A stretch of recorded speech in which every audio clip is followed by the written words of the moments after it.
La cour.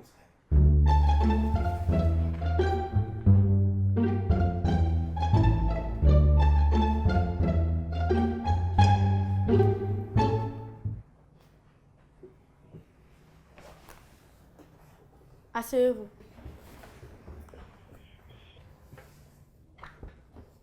Bonjour.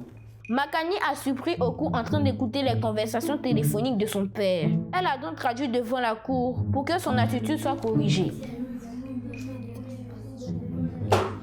Silence! Silence! Oku est demandé à la barre.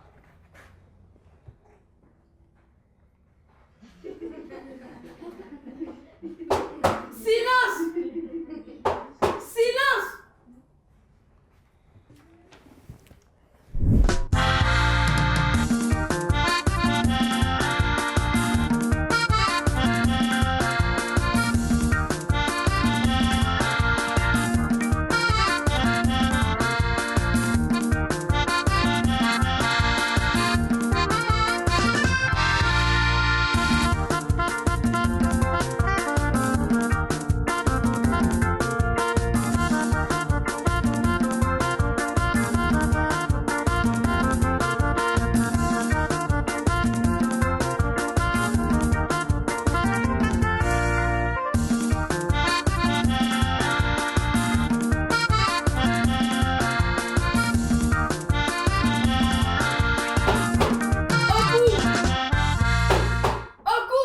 Excusez-moi, votre honneur. Mais que cherchez-vous? Non, votre honneur, rien en particulier. J'admire juste la salle. Eh bien, vous aurez le temps de le faire plus tard. Pour l'instant, soyez concentrés. D'accord, votre honneur. Êtes-vous au courant de la raison de votre présence dans cette cour? Oui, votre honneur. Ma nourrice m'en veut parce qu'elle m'a trouvé par le plus grand des hasards derrière la porte de la chambre de mon père. Le plus grand des hasards, vous dites? Oui, votre honneur. Vous êtes accusé de curiosité malsaine et c'est très grave comme accusation. Heureusement que ce ne sont que des accusations. Il reste encore à le prouver. Vous m'avez l'air très malin. J'espère que ça vous sera utile pour prouver votre innocence. Métier, vous pouvez commencer. Merci, votre honneur.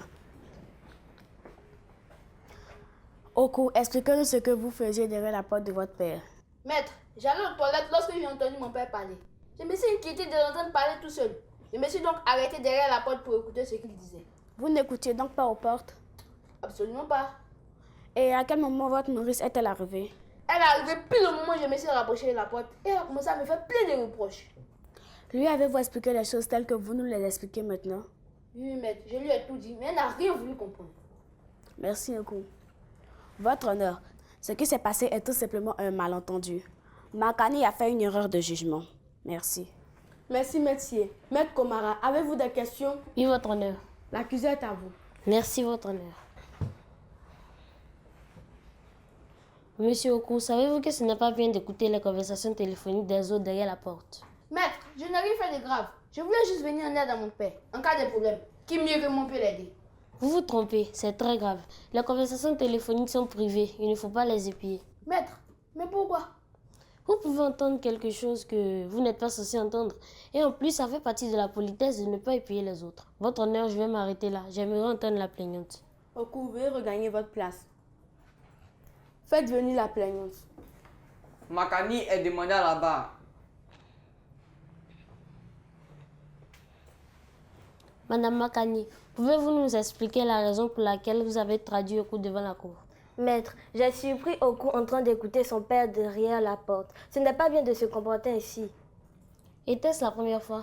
Non, maître. Une fois, il m'a demandé mon téléphone portable pour jouer à un jeu et je l'ai surpris en train de regarder les photos de ma galerie. Êtes-vous en train de dire que c'est dans ses habitudes de fouiner dans les affaires des autres? Oui, maître. Il est très curieux de nature. Il veut tout savoir, mais je crois que sa curiosité est en train de devenir malsaine.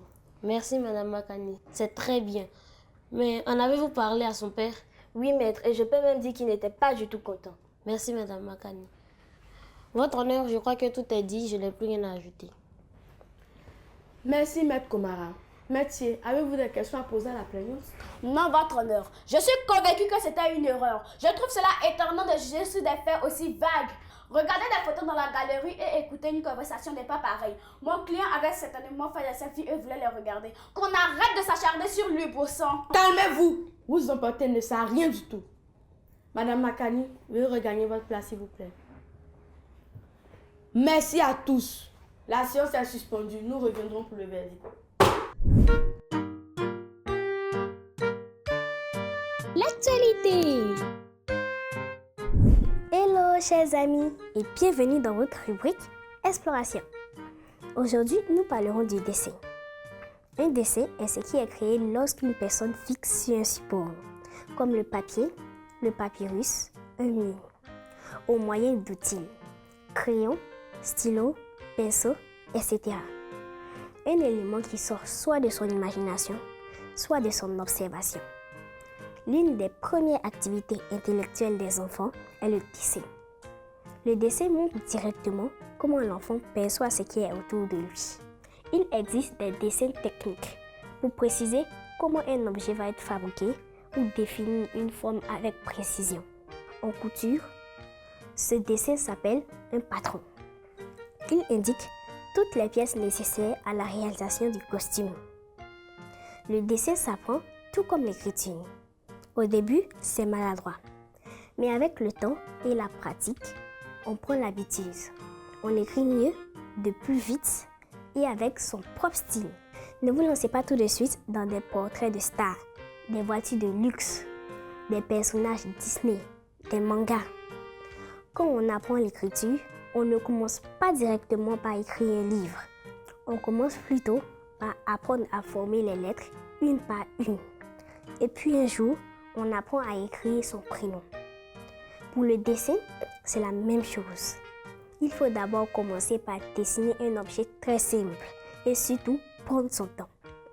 Si vous voulez apprendre à dessiner, lancez-vous un défi d'1 an. Faites un dessin par jour, tous les jours pendant 1 an. Je peux vous dire que si vous vous y tenez, votre niveau va évoluer. C'est radical. Mais c'était Nzawa TV, au revoir et à bientôt. La cour.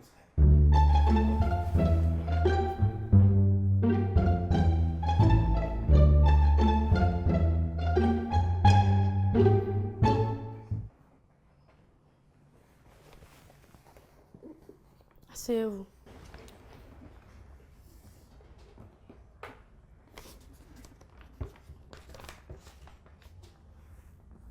On ne peut pas en vouloir à un enfant d'être curieux. Mais ce qui n'est pas bien, c'est lorsque cette curiosité devient malsaine. Et Oku a fait preuve d'une curiosité malsaine en épiant son père. Oku, veuillez vous lever. Je condamne donc Oku pour les faits qui lui sont reprochés. Il sera privé de goûter pendant 1 semaine. Oku, veuillez vous rasseoir. Avant de lever la séance, permettez au jury de donner quelques conseils. Les astuces. Coucou les amis. J'espère que contrairement à Oku, votre curiosité n'est pas malsaine. Je vous liste aujourd'hui 2 attitudes à éviter. Écoutez derrière la porte, fouiner dans le téléphone des autres, rapporter ce que vous entendez, mentir sur quelqu'un, médire sur un tiers. Le mot du pédagogue. Salut les enfants! Aujourd'hui, nous allons parler de la curiosité malsaine. Mais qu'est-ce que la curiosité? La curiosité est une soif de compréhension et de connaissance. Rien de plus légitime que de vouloir comprendre le monde dans lequel on vit, d'apprendre et d'explorer de nouvelles choses. Quoi de plus normal que de chercher à en savoir plus sur son environnement et de mieux connaître les personnes qui y vivent. Mais lorsque la curiosité devient intrusive, voire maladive, on parle alors de curiosité malsaine. Alors ne faites pas comme Oku, qui n'est pas un bon exemple à suivre. Chers parents, il est de votre devoir d'enseigner à vos enfants les avantages et les inconvénients de la curiosité. Apprenez-leur les différents types de curiosité, à savoir la curiosité intellectuelle, qui permet d'obtenir diverses ressources qui contribuent à un épanouissement sain. La curiosité malsaine, qui pousse à s'intéresser de très près aux sujets qui ne nous concernent pas. Exemple, épier ses voisins ou écouter derrière les portes, comme c'est le cas de Oku, qui ne sont pas des comportements à avoir pour vivre en harmonie avec son entourage. Chers enfants, La frontière entre la curiosité légitime et la curiosité malsaine est très mince. Alors gardez en mémoire ces conseils et appliquez-les pour que vous soyez des enfants aimables. Allez, à la prochaine! Éducation civique et morale. Je ne dois pas mentir. Mentir, ce n'est pas dire la vérité. C'est dire des choses fausses avec l'idée de tromper l'autre. Pour montrer que je ne mens pas, je dois toujours dire la vérité même si je dois être puni. Dire seulement ce que je sais, dire ce que j'ai vu ou entendu. Pour montrer que je ne mens pas, je ne dois pas cacher ce que je fais de mauvais, même si je dois être puni. Refuser de dénoncer les fautes des autres. Dire des choses fausses à l'endroit des autres. Je ne dois pas mentir, car cela montre que je suis bien éduqué. Mes amis ne me croiront plus, même si ce que je dis est vrai. Mes amis ne me feront plus confiance. Mentir, ce n'est pas dire la vérité. Je dois toujours dire la vérité pour avoir la confiance des autres. J'espère que vous avez bien noté nos conseils. Tâchez de bien vous comporter, sinon vous viendrez au banc des accusés dans cette cour qui est loin d'être une cour de récré. La séance est levée.